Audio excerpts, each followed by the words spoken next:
Hello everyone, today I am going to introduce you to an Andhra style dal recipe which is also known as mango pappu. It's a curry that is usually given with rice.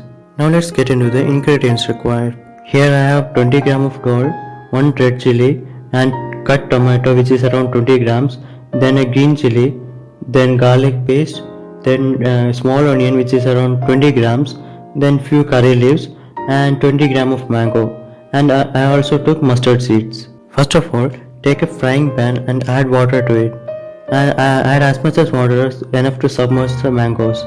Now let's add mango to it. Now cook the mangoes under low flame in the water. Now you can see that the water started boiling, and as soon as it start boiling it will start cooking the mango, and wait till it get cooked properly and let the water get dried little bit. While cooking mango, cook dal separately in a pressure cooker and keep it aside. Here you can see the mango is cooked properly.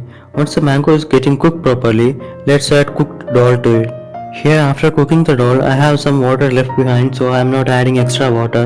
If you don't have water, you should add a little bit of water. Since the dal is already cooked, I am not cooking further, so now I am adding cut tomato pieces to it. After adding the tomato pieces, I'll add green chili to it. Like I said, you can add more water if you want. If you want the curry to be more lighter, you can add more water. And after that, here I am adding 1 teaspoon of salt, and if you want more salt you can add it. But here I am adding 1 teaspoon of salt. Here I am also adding a pinch of turmeric powder.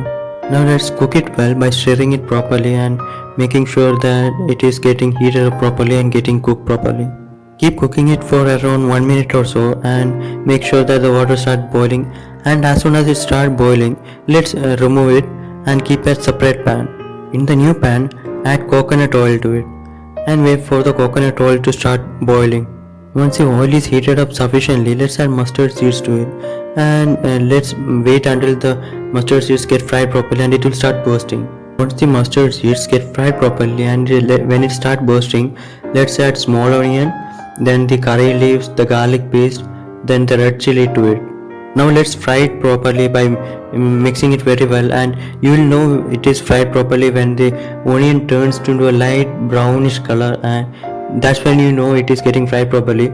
And while it is getting fried, I'm adding cumin seed powder to it. After adding the cumin seeds powder, let's mix it properly and wait for the onions to get the light brown color. Here you can see that the onions that I took got almost fried, and when it is somewhat fried properly, I'm adding the red chili powder to it. Here I am adding like maybe 2-3 pinches of red chili powder. If you want it to be more spicy, here you can add more red chili powder. Here if you add more red chili powder, it will give a more reddish color and a more spicy taste to it. And let's mix it together, and when it is maybe like for 30-40 seconds, let's mix it and fry it. And after that we can add it back to the main recipe. After adding it back to the main recipe, we don't need to cook it that much. We can just simply mix it together, mix it well, and maybe keep it in a low flame for 20 seconds more, and afterwards you can serve it. Now during this time you can check for salt or chili powder. If you want more spice to it, we can add chili powder, and if the salt is less, you can add more salt. Here I am adding less than half teaspoon of ghee to it.